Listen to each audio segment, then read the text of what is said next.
midst of these continuously extraordinary times, throughout all of which we strive to continue to bring you the authors you love and their new books to our Politics and Prose community. At any point during the event, you can click on the link in the chat to purchase Italian lessons on the Politics and Prose website. Additionally, you can ask the author a question by clicking on Q&A, which can be found near the bottom of your screen. And while we'll try to get to everyone's questions, we apologize in advance if we don't have time to address yours. We are also providing closed captions if you click on CC link right next to the Q&A box at the bottom of your screen. Finally, we want to thank you for being here with us today. We're so thankful to our family of loyal customers, keeping our business and our spirits afloat. It is now my pleasure to introduce today's speakers. Beppe Severgnini is an acclaimed columnist and an editor for Italy's largest circulation daily newspaper, Corriere della Sera, a longtime Italian correspondent for The Economist and a frequent contributor to the New York Times. He traveled all over the world. Among his books are the New York Times bestseller, La Bella Figura, A Field Guide to the Italian Mind, Off the Rails, A Train Trip Through Life, and the international bestseller, Ciao America, An Italian Discovers the US. He lives with his family outside Milan. Beppe will be joined in conversation by Daniel Franklin, the executive editor and acting US editor of The Economist. Daniel joined The Economist in 1983 to write about the Soviet Union and Eastern Europe. His roles since then have included Europe editor, Britain editor, Washington bureau chief, editorial director of The Economist Intelligence Unit, editor-in-chief of Economist.com, and business affairs editor. For 17 years until 2019, he was editor of The World In, The Economist's annual publication on the year ahead. He is the editor of 2 books on the long-term future, Mega Change, The World in 2050, and Mega Tech, Technology in 2050. He also chairs the Economist Educational Foundation, which works to spread news literacy and help young people find their voice on issues that affect them. Please welcome Beppe Severgnini and Daniel Franklin to PNP Live. Well, thank you very much, Jess, and hi, Beppe. It's lovely to be talking with you. Can I just say, first of all, really enjoyed the book. Here it is. It's a lovely tour through Italy. It's both serious and witty and full of philosophical insights in the format of 50 Reasons to be Italian.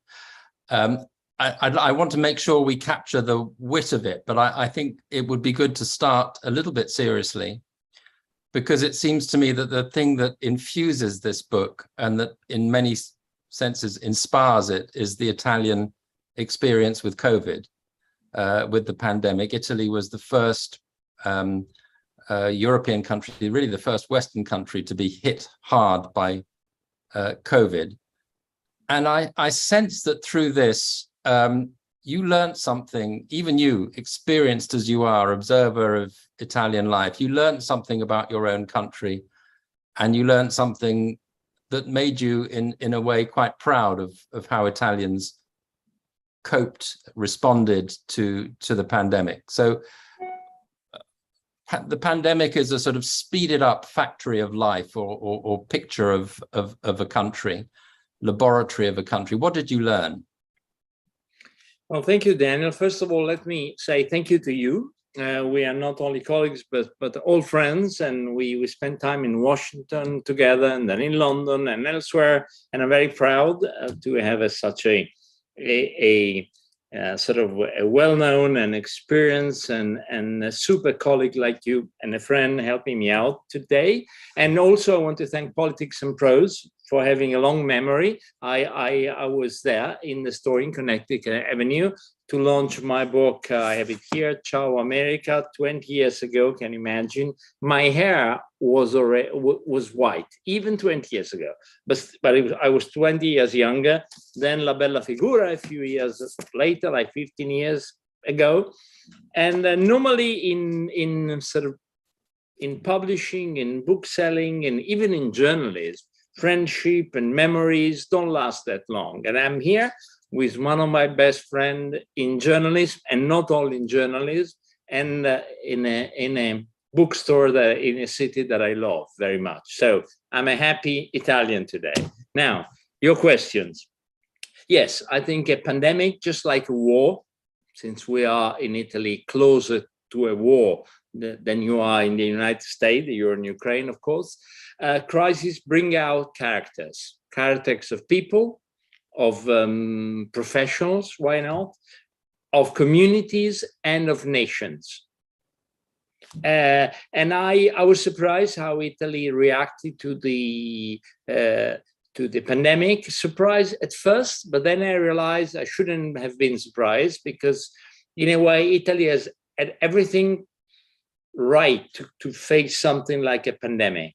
The social structure, the sort of the cities, the distances, the tradition, the resilience, the sort of social network, also the joie de vivre, which helped during it. And I'm talking to you from Crema. Crema, you said rightly that Italy was the first country outside China to experience COVID. Crema was the first part of Italy to experience COVID. So we were the first. Crema, Lodi, Codogno, Bergamo. Here was like catastrophic, was like really frightening.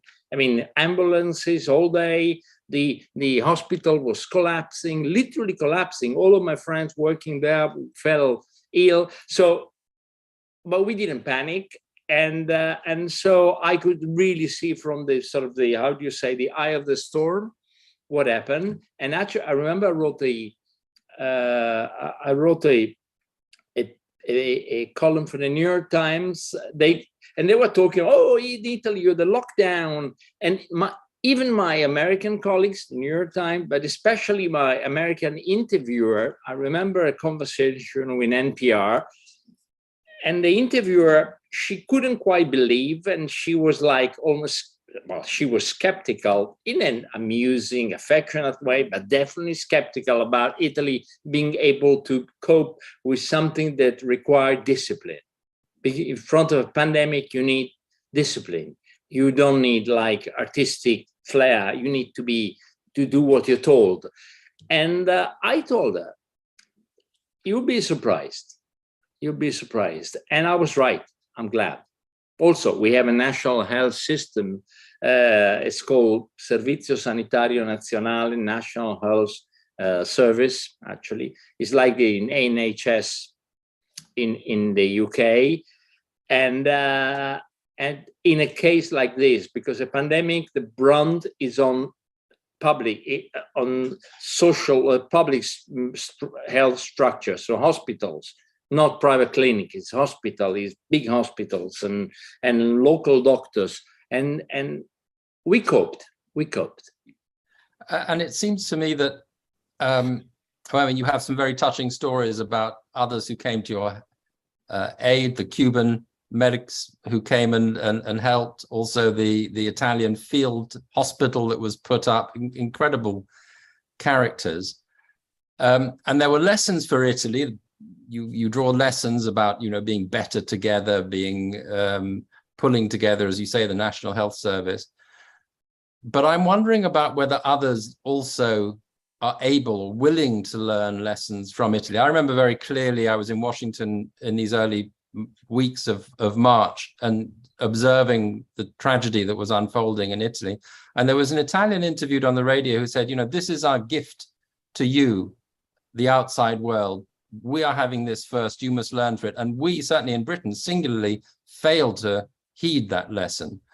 So is there something about, we were late, basically. I mean, eventually we got round to doing it, but we didn't do what we could have done, having seen what was going on in Italy. And somehow, I think a lot of people observing this thought somehow Italy was different and perhaps couldn't teach the world lessons. Do you find that sort of faintly insulting, that people didn't look at Italy more and say, actually, we need to learn lessons from Italy?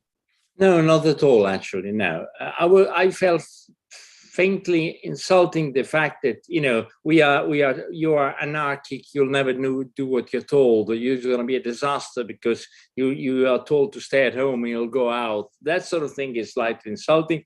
The fact that people didn't sort of learn the lesson quick enough. It was very, I mean, you remember that very well. You're European as well. I mean, it was almost impossible to believe. So you saw it on television, you read it in a newspaper, but until it happened next to you, your friends, your families, your workplace, it was really, really hard to believe. And I think this incredulity is what created problem in sort of most parts of the world. I'm not talking about this lunatics that think is all sort of sort of a gigantic plot or fake news. No, I'm not talking about those. I'm talking about people who just, you know, your brain cannot connect and comes up with the conclusion that yes, it's real. It's like we never experienced something like that. It's in our lifetime, and we're not kids anymore, I would say. Talking one thing, you mentioned the Cuban. There was about 50 Cuban doctors and nurses that came to Italy to help because we are really in trouble. We had no personnel in the hospital. No, we had half of the personnel. And the Americans, US, came to help. In Cremona, for instance, the Samaritans, they set up a field hospital in Cremona. So we had the Cubans in Italy with the Italian army, and elsewhere in Italy, they had the Russians. And now that there have been inquiries in Italy, apparently they were not exactly here to help. They sent a lot of people and very little equipment. And only lately we started questioning, what are they doing here? And in fact, their mission was cut short. And now, you say hindsight, it's big news in Italy. You know, what were they doing? Those 350 Russians going around Italian hospital and putting their nose into our computers. Oh, well, that's interesting. That's obviously relevant to another question Yeah. I wanted to ask you. I mean, the book was written before the war in Ukraine, but you are close to it in Italy, as you say, closer than America, but America is sending a lot of support to Ukraine. How is this being perceived in Italy, and what does it tell you about the Italian response to the security of Europe and neighboring countries? Well, I'll try to give you a concise answer. I'm less proud of Italy confronting the war in Ukraine than I was with Italy confronting COVID. And I'm glad that my book is not about COVID or the pandemic, it's about, and we'll go into that in a moment, 50 things we know about life now, 50 lessons, 50 things that I think Italians are good at. I'm a journalist. I keep writing, unfortunately, about things that don't work, and I am critical to my government, you name it. But it was so nice to say, okay, let's see what we do well, we are good at, and put it in a book and see if that could help other cultures, other countries, other people. Okay, so I don't think the reaction to the war would have made it into my book, to be honest, because I'm not too proud. Italians despise war in a way that it's hard to imagine, because probably we had too much at home for too long. Of course, America, there was Pearl Harbor, and there was 9/11. The UK, you had the bombing in London, the Luftwaffe bombing London, where you're talking very short period of times, and they're stuck in your memories, or horrific times and days and so on. But in Italy, we had war at home, around our homes, for what? The end of Roman Empire was like 5th century. Since then, I mean, so where I am, actually, there've been Austrians, German, Slavic, Spaniards, French, you name it, often clashing, killing each other, and the Italians were one side or another. So Italians deeply dislike wars in a way that is hard to imagine for other people. And when people like me, and I'm absolutely convinced that we should help Ukraine, I go on television saying this, and I say, the choice is not between war and peace. We all want peace. The question is, how do we get peace? So giving up, is that what you want? Giving up because you hate war, you give up, and then you let the Russians take Ukraine. Maybe they think, well, it's been easy. Why don't we do the same with Moldavia or maybe even Poland? Who knows? So I'm in a minority. I think there is a good half, or at least half of the public opinion that thinks we should stay out of it. And it's not good. I think it's unusual in the European Union. The government is solid. The parties, for some miracle, are steady, and they are not. It's not that we're risking, dropping from NATO or anything. But public opinion is extremely nervous. And this idea, oh, we want peace. Okay, fair enough. How? I'm glad I didn't have to write a book about this then. I like the idea that, although, as you say, the book is basically infused with a sense of the positive, a sense of what you're proud of Italy, but it's by no means skating over the problems of Italy. And if you No, not at all. No, and if you talk about some of them, you talk, for example, about the habit of texting while driving, which is obviously, this is a nation, as you know, that is not always good at obeying rules. Sometimes that's not such a bad thing, but sometimes it can have lethal consequences. And I like your section when you say that, in the past, that might have been a sign that someone had been drinking. Now, when you see a car zigzagging in front of you, you know it's someone who's on his phone while driving. So tell us a little bit about some of the things that are problematic in Italy, as well as the things that are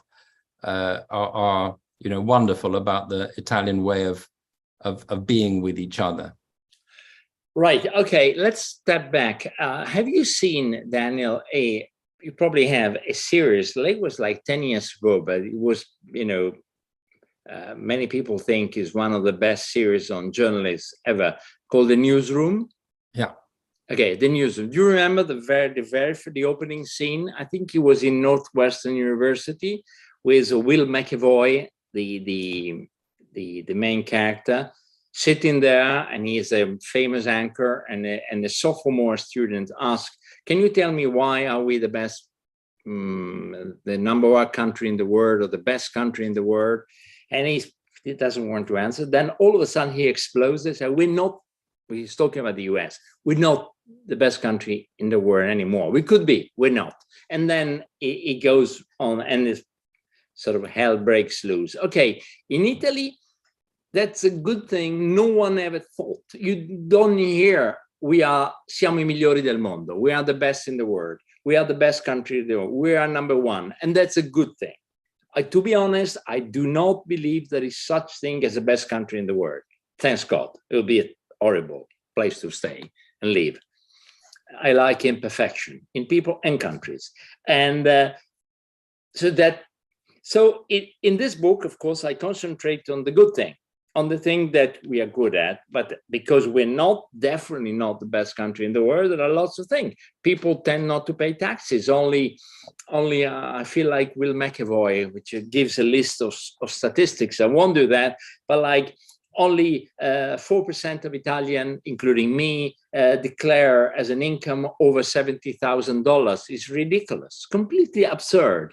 Apparently 19 million people or 10 million people don't even pay a single euro in taxes. How could that be? I mean, that's a real problem, because people are paying too much and salaries are too low. Taxes are too high because they have to get the money somehow. So they get it from the people they already caught, and they're there, including me and everybody who's enrolled or in a company or whatever, or has a pension or a salary. That's a problem. That something I don't particularly like is that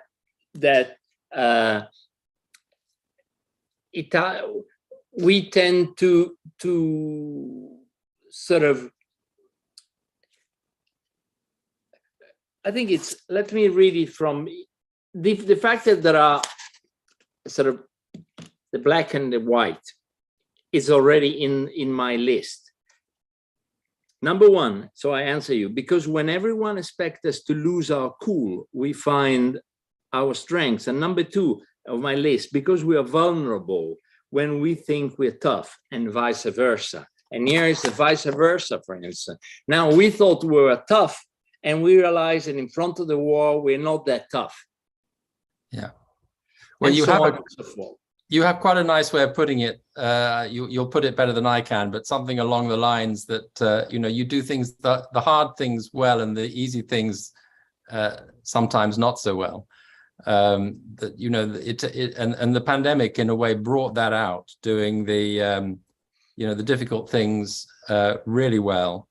And sometimes, it's the smaller things, but they do matter. And one of the striking features of this is the brain drain, or the exodus of Italians. I think you say 500,000 people over 10 years have left Italy. You have a sort of special connection with, I think, with Italians abroad. You keep in touch with many of your readers abroad. You see people around the world, and you also observe Italy better from afar. But why have so many people been leaving Italy? I mentioned low salaries. Another, there is a striking number. Listen to this, is 420,000 people left their jobs in Lombardy alone in 2021. So Lombardy has got 10 million people. Okay, 400, what is it? One out of 20 left his or her job. And you know why? Salaries. And the second, and that's another answer to your question, as important as the money, is that you have people in my generation who do not accept that you have a new people coming. They use instruments like we can use Zoom. We wouldn't be here.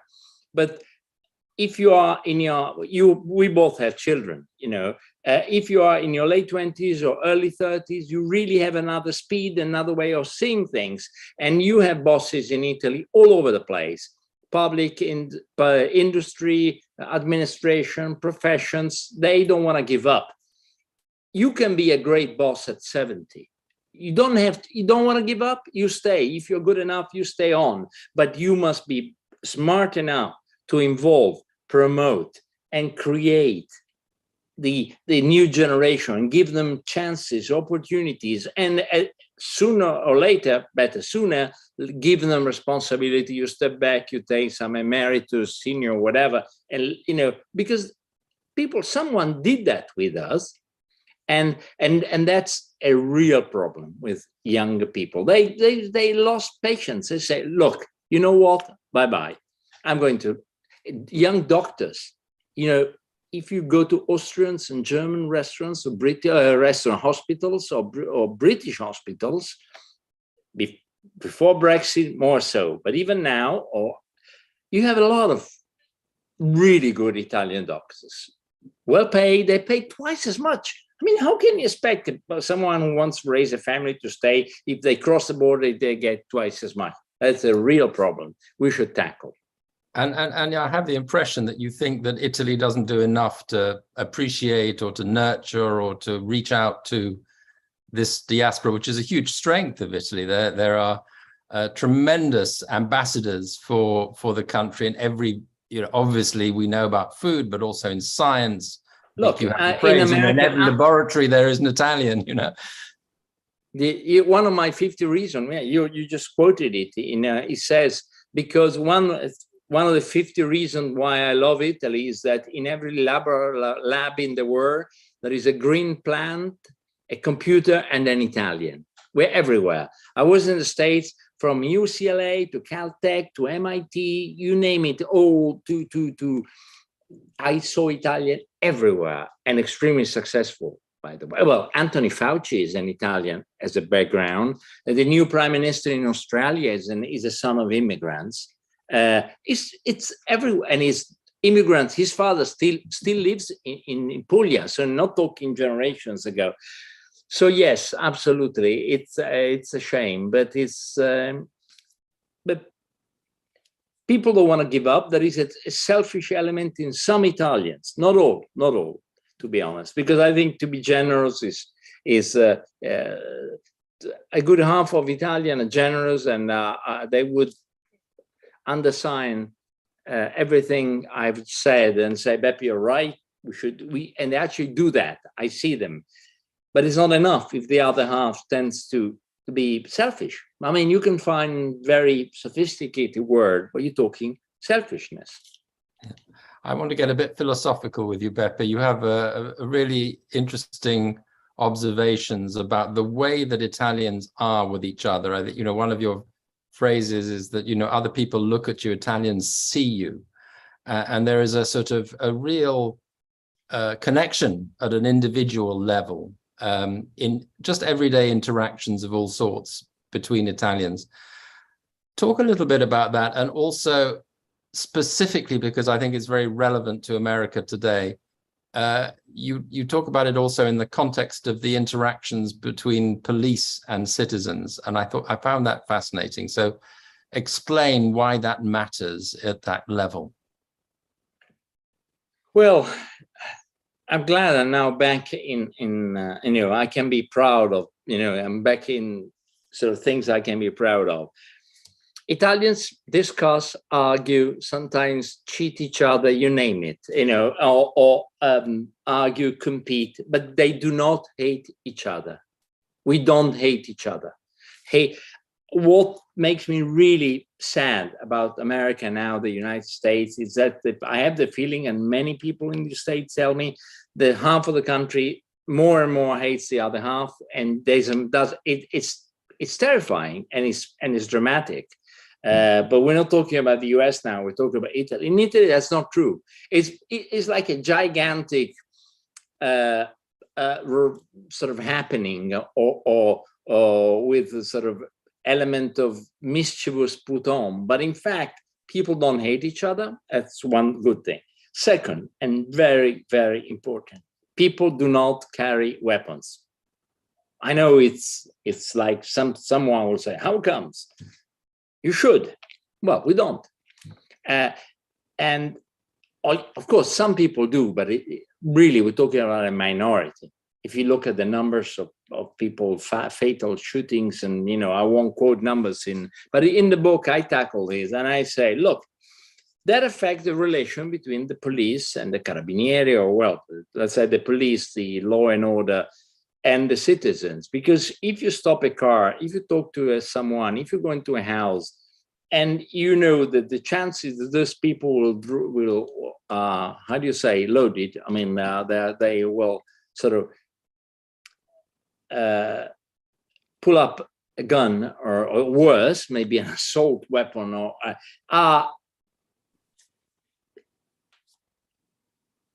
sort of, can I say, in sort of 1%, 0 point, well, infinitesimi. How do you say it? You're speaking infinitesimal, yeah, infinitesimal. Okay. So you're talking that it doesn't mean the police goes in smiling. We have unfortunately, we have crime, we have youth crime, we have gangs, not as much as in the United States, but it's getting worse, not better, worse, that particular crime. We have violence against women, which is awful, and so it's not paradise, but the relation is easier simply because police are not terrified, because they think, you know, the chances that they are confronted with people shooting on them, and so their attitude is different, and the attitude, even when they stop you, a car. I remember being stopped by the police in America. There are rules to be followed. Never put a hand into your jacket because your passport is there. Don't do that, because they don't know what you are trying to find in your jacket. In Italy, you can do whatever you want, because it's not the chances that something is going to happen with a firearm are, as we say, infinitesimal. You're stopped by a car by police patrol in America, in the US. It happened to me a few times. And you can feel the tension, their tension, your tension, the situation tension. You are someone who did something wrong, probably, a number plate and a car. and a big question mark is this person is, hand in the glove compartment. Does he carry a gun, maybe a concealed gun or whatever? And you see, and the police is a number. In Italy, it's like is a play. They start arguing. Oh, I wasn't speeding, or you were. Of course you were. No, you can't, officer. How could you possibly say I was speeding? And it's like you should be there filming. And it's like the beginning of a TV series. It's and that attitude of less confrontational in terms of violence or tension is obvious. And Americans who come to Italy feel this immediately. There is less tension. I know that there are some parts of America. I remember the lovely part of Washington where I was living and you were living, and or I'm sure there are a lot of parts of Florida, you name it, anywhere in the States where people live peaceful life, thanks God, and the majority. But what happened in Texas, it happens, when I tell Italians that in America there are more weapons than citizens in the first 6 months and 5 months of the year, there have been, I think, 233 mass shootings. People think I'm joking. I mean, it's impossible. No, I'm afraid it happened. So in Italy, that you don't have the same tension. Today, just there, in the Piazza del Duomo, I met a young basketball player from Racine, Wisconsin. She's the best player in Crema team. Crema was promoted to the top division in Italy, the Serie A of basketball, women basketball. She speaks good Italian, but we spoke English, and she was really nice. And I know that we talk, oh, you're a writer, so on and so forth. And that happened like 3 hours ago. And it happens every other day somewhere that I meet a foreigner, and often he's an American. I know it's like I give him or her 3 minutes, 4 minutes, 10 minutes, and then it comes out and he says, you know what I like about Italy? I don't feel threatened. I feel there is something in the air that is enjoyable. I mean, you have problem, you have, car accidents and sickness, and it's not Shangri-La, but it's not like everything is on you, this tension. And I feel liberated. I love it here. And, that happened 5 hours ago. I can identify with that, certainly, Beppe. Before we go to some questions, and I see several coming in, but do please submit questions. One of your chapters I really particularly enjoyed, and I thought it could be useful for people joining us today as an Italian lesson, because you basically give 8 words or quasi words that is more or less all you need for everyday interactions in Italy. It's a sort of crash course in being able to communicate in Italy. So I won't insult you by trying to pronounce them, except for one. E is one of them. But why don't you read what you can read? Shall I read them? But I'll mangle them, Beppe. You can then do them with the hand gestures, no, right? Okay, so, you read what it means. And then I'll explain, because it's your voice and your hands, of course. Well, translation there. I told you so. It's not great form to be openly dismissive of other people's disappointments, but doing so can be so strangely satisfying at times. Okay. Now watch me. It's E. You look at my hands. E. Not like that. Like that. E. I told you so. Then second one. Okay, you told me so. Oh, what about A? A means I understood something, like yes, I got it. It's A. It's the eyes that matter, not so much an A. Okay. And then one which I recognize very much from my times in Italy. Ba. You have ma with an M, ma. Ma is here, is not the eye, is not the hand, is the expiration. Inhale, expire. Okay, exhale. Okay, so it's ma. Ma means it's a philosophical It's a philosophical book, all in one word, ma, about life, about destiny, about you name it, ma. Ba, with a B, which you mentioned, is disapproval. Okay, they give me and say, oh, Daniel Franklin is not today, couldn't make it. You have this colleague of yours, someone I don't is not as good as you, and I say, bah, Vince, I disapprove. I accept it, but I don't agree. But not to be confused with be. Be means so what? Be, or what are we going to do? Be. Be. Okay, and then Italian sort of. I know I have several friends, female friends, who use be in a very effective way. When men keep talking and she would then say, be, what do you want from me? Be. And then another one with B, you have bo. Bo, I don't know. Means I don't know. Bo. Then the shoulders are important. Bo, I haven't seen the shoulders come into play until now, yes. Of course. Bo. You see, I couldn't say bo with hands or that. Bo. And what last but not least, Beppe, oh. Oh. It's oh means can be too many things. You probably have it in the book. There is surprise, is everything. Oh. Oh, that's it. I didn't know. Oh. So now I think, you know, having been through this, that's Italian in 5 minutes, everyone. I think we've really got a long way there. And actually, just one last thing, and then we'll take questions. That because this book is a translation, but actually, I have to compliment your translator. It's a very smooth read in English. You don't understand. You don't feel that you're not reading an original. You obviously write a lot in English as well as in Italian.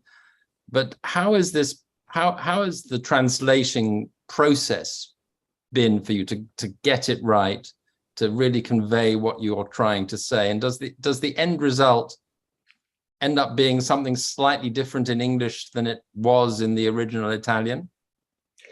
Well, I had 3 books. My first 3 books were translated by a very nice translator. He was a Scotsman called Giles Watson, living in Friuli, Venezia Giulia, near Trieste.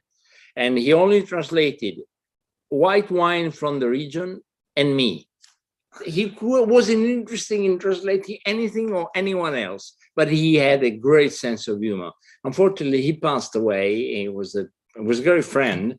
And my publisher suggested that I got in touch with Tony Sugar, and Tony Sugar and I got along extremely well. And I think we like each other. And I think that's part of the answer to your question. I mean, a translator and the author must like each other. The translator is like a shrink. He must understand the way your brain works. It's not only translating words. And of course, with my English translation, I write in Italian my books, not my articles, but my books. I write them in Italian.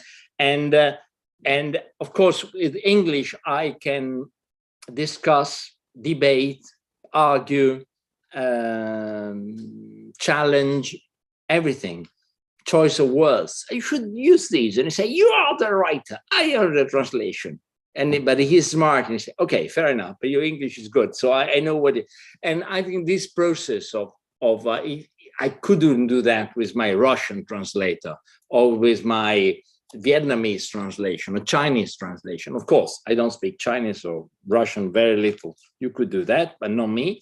And English I can. And so Tony Sugar, he lives in San Diego in California, and he translated the best Italian authors, like Rodari, Umberto Eco. I have much better than me. I have one advantage, that I am alive still for the time being. And so we can debate. He cannot debate, unfortunately. It sounds like a lot of fun. And Buzzati, really, Buzzati, he cannot ask Buzzati, what did you mean here? He can do that with me. Well, when you speak to him, congratulations from me. It's a great. I will. He may be watching. So let's go to some of the excellent questions that are coming through. We have one here from an anonymous viewer. What aspects of Italian culture or politics do you wish Americans would practice or consider adopting? Well,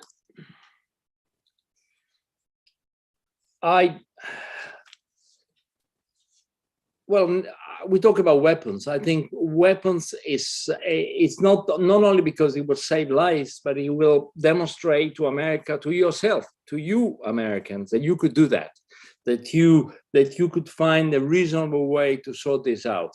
It doesn't mean banish all weapons. Our cultures are different, our land is different, our histories are different, but to defend this crazy status quo with Second Amendment, I think is complete nonsense. I think I love Americans to find a solution here, because it's too painful for your friends abroad, and I'm one of them, to watch it. Yeah.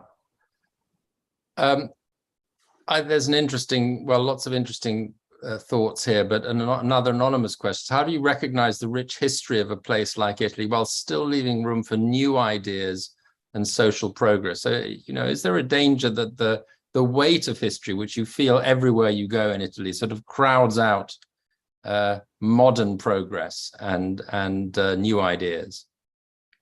Yes, there is and some people use it as an alibi. An excuse not to proceed, not to progress, not to change. Oh, I hate there is a few sentences in Italy that I truly hate. One is, si è sempre fatto così. We've always done like this. That's the way it's been done, like forever. So why you want to change? And I say, I want to change because, you know, Italy is what it is now because people have changed, and some really good, bright people make changes that help everyone else. So absolutely, and you have in public administrations and in the ministry and the bureaucracy, but not only there. You have people that don't want to change. I mean, the pandemic, since we were talking about it, forced people to introduce habits like, you know, for instance, working from home, which for some reason we call smart working, which is ridiculous, I know, but that's how Italian, we use the English two words, smart working, working from home.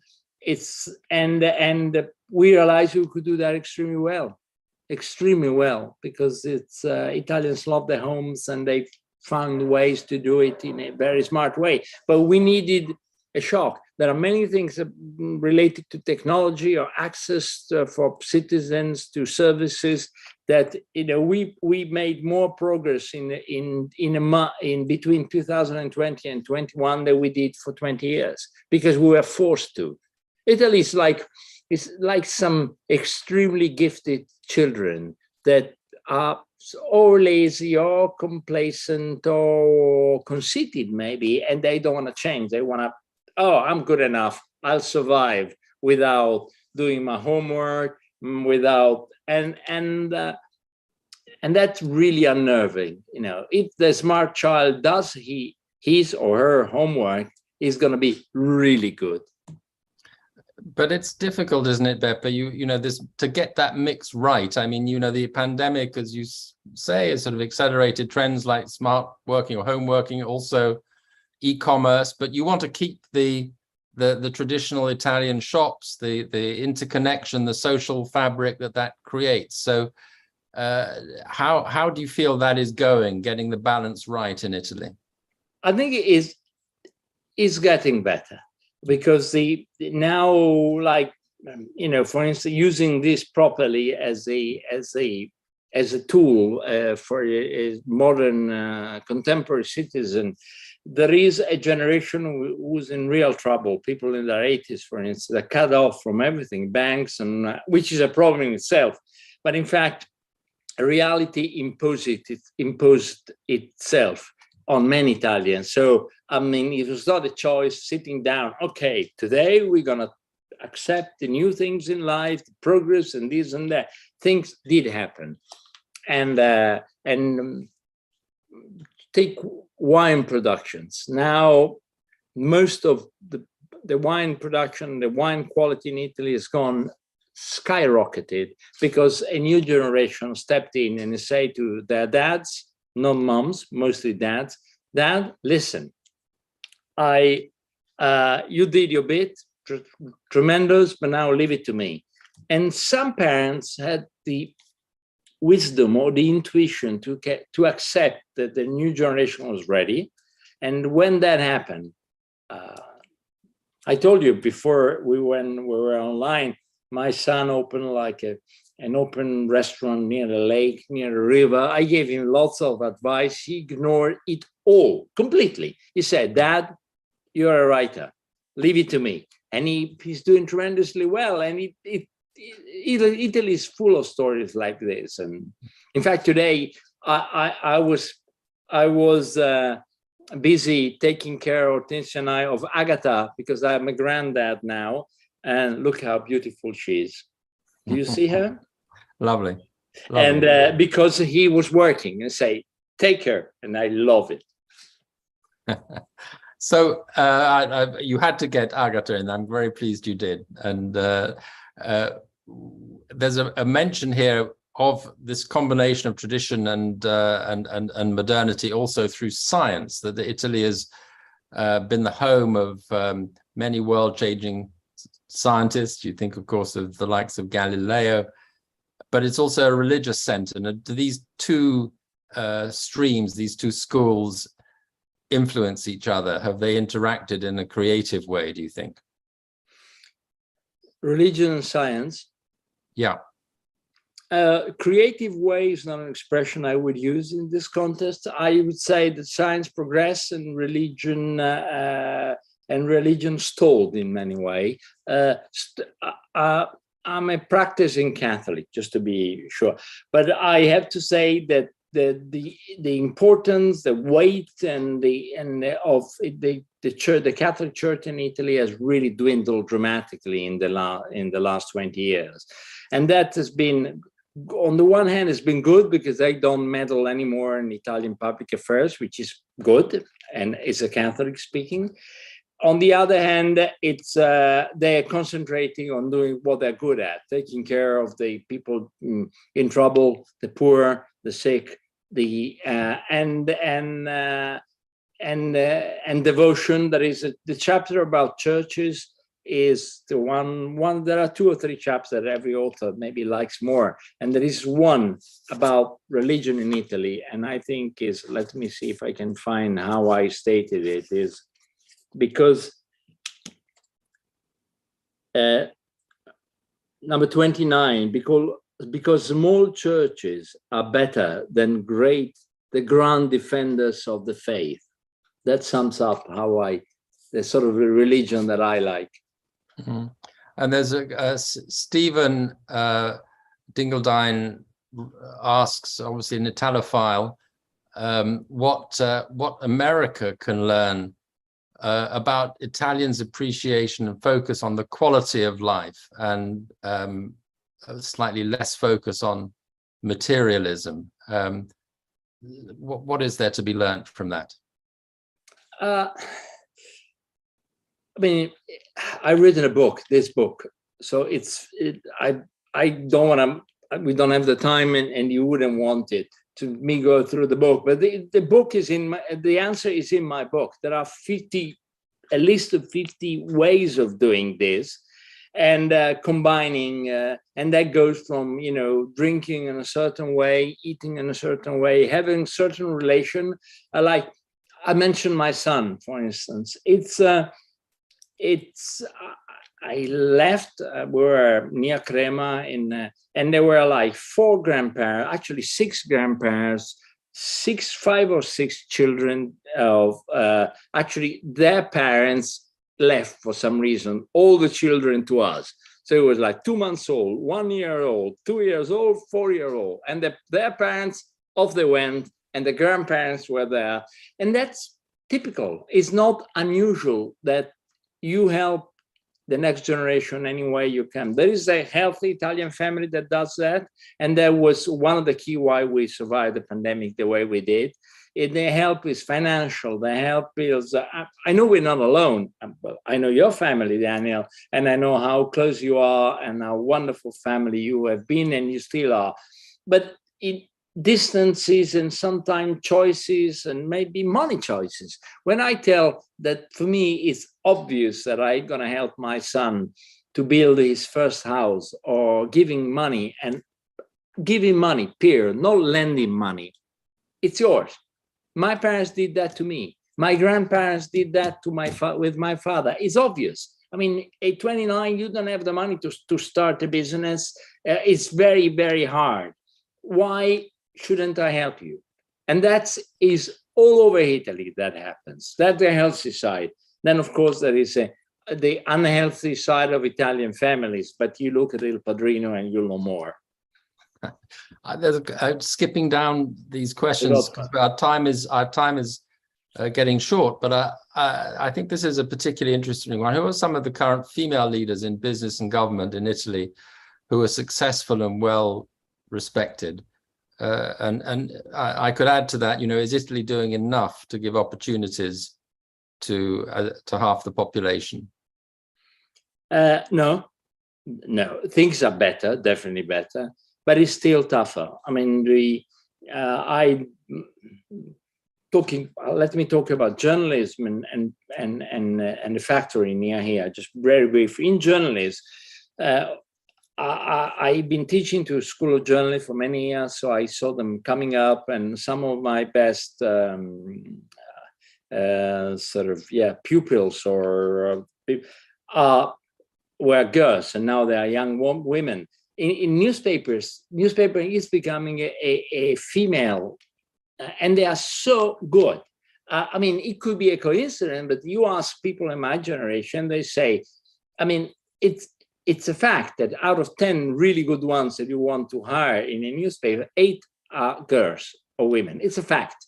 Don't ask me why. It's a fact. It's they're determined, they're smart, they have everything. It's like in the American university. I've been to Harvard, and they tell me that they should have a quota for boys at some point, because it's so obvious that women are very good at studying, applying, they're thorough, and so on and so forth. But then they reached mid-30s, they marry, they think of raising a family, having a child, and something happens. And the system is not only the legal system, but the approach, the Italian approach to, a young woman having a child, and of course, slowing down, obviously. And the system should be, in Northern Europe, they do that. In Italy, not so much. I had a young woman the other day told me that when she told her boss that she was pregnant, he went berserk and he started shouting, "Why can't you have sex for fun like everyone else?" And I got berserk, and I made sure that the CEO of that executive knew about this. And I know for a fact that this person has been scolded. It could have been fired. I didn't want to, but I hope he learned a lesson. I mean, if I insisted, probably take a lawyer, because you cannot. But I know that this misunderstanding, this lack of understanding, not misunderstanding, this lack of understanding is too widespread in Italy, and it's elsewhere, including the States, is better. So we should work on that. A couple of personal questions here, Beppe. Are there places you haven't traveled that you would want to visit someday? And what do you do for leisure? And you're obviously, you are one of the most traveled people I know. You've been all over the world, but is there anywhere that you would still on your list to go to? And for leisure, apart from going to your son's restaurant and looking after your granddaughter, what else?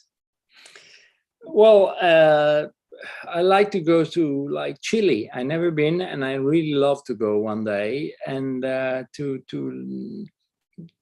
go to Russia. I like Russia, and I feel what's happening is so absurd.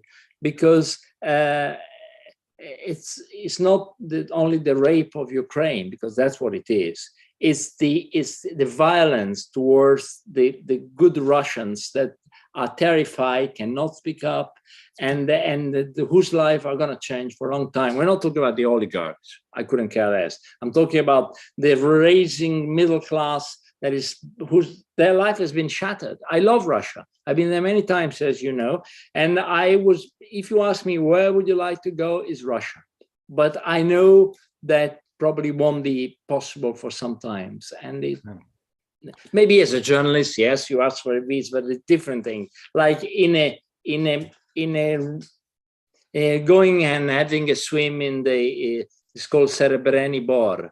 I think it means silver wood in the Moskva River. I remember I was living in Moscow. We would go there this time of the year and spend Saturday afternoon, going into the river and chatting. And that Moscow I really miss. Yeah. And a question here from Jay Wilberforce on Britain and Italy. How do you explain the historical British fascination with Italy and Italians? Why is that? Obviously, it's very good for selling books, and you also wrote a very good book on Britain, so you know the British very well, Inglese, or the English very well, perhaps I should say. Well, I know the English probably. I know America, I think, but I think you English, you British, even better. I spent more years in Britain than I did in America, and I have many friends, including you, of course. And I think what I find is that at least many friends of mine, they find Italy liberating. I mean, they feel they can express themselves, be jolly, be sad, be whatever, flirt with another person, ignore everyone, drink before they have their second martini or drink gin and tonic. Okay, Italy, you have a gin and tonic, a glass of wine, but it's not necessary for your social life. And they start behaving differently almost immediately. Is the air, the Luft, as some German travelers say, came through the Brenner, said, Luft, the air. It's something you see, and I don't recognize them. What's happening to you? Did you drink? No, I don't need to drink here. I feel I can do things. People don't judge me. I feel relaxed and whatever. I think that's what attracts. And of Britain, we love, of course, we're talking pre-2016. We won't open this page. We love, the sense of humor, the style, the resilience, the cohesion, and the lots of things. In Italy and Britain are two countries that are made to marry. Is a perfect marriage because each has something that the other doesn't have.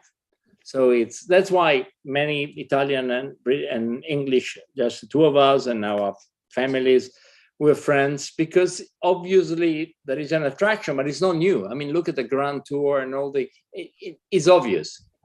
You go to Italy, okay, we don't have that in Birmingham. And you go to Birmingham or to Leicester or not Bristol, not London, yeah? And you say, okay, there is something here that I like and we don't have in Italy. Beppe, I think we're out of time, but we could go on. There's a whole other chapter on Britain, on America as well. That was a fantastic. I think we're going to hand back now to Jess, and my apologies to those of you whose questions we didn't get to, but we could have gone on for very much longer, but our time is up, I think. Yeah, it is time for us to wrap up. We do like to end on one last question for all of our authors and moderators that come to talk with us. What are you currently reading, or what would you like to suggest? Wow. Okay, truth. What I'm reading, a French writer called Annie Ernaux. She wrote a book called Les Années in French, or The Years. It's about she's older than me, but she talks about growing up in France. It's a really good book. And then, believe it or not, I'm reading, but I'm really reading. I'm not the writer saying, I'm quoting Dostoevsky. I'm reading, actually rereading. It's not a long book.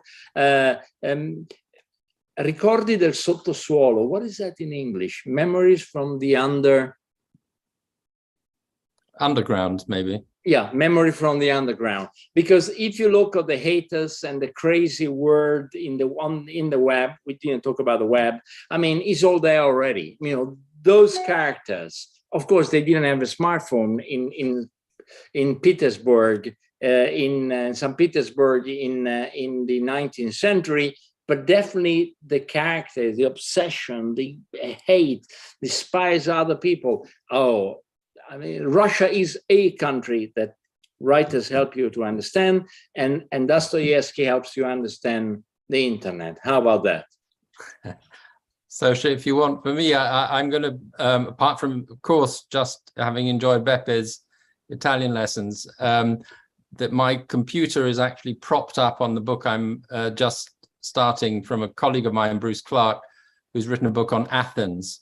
And I'm about to go to Greece. I love reading books that tell you, explore the place that you're traveling to. And it's a big, thick book, so I'm looking forward to that. And then there's another big, thick book that I'm going to read after that, which is on Budapest by Victor Sebastian. I'm half Hungarian, so that's going to be two cultural explorations of great cities. All right. Thank you both for sharing what you're reading with us. And thank you so much for this wonderful conversation. And thank you to the audience. Your patronage is what enabled us to bring you programming like this. And we cannot continue to host these types of events without the book sales to support them. So please do support Beppe and PNP by using the link in the chat to purchase Italian lessons. Check our website for the most updated current event listings, as we have a great list to choose from. We do hope to see you all at future events, and thank you for joining us today. Thank you once more to Beppe and Daniel. Stay well read, everyone, and we'll see you next time.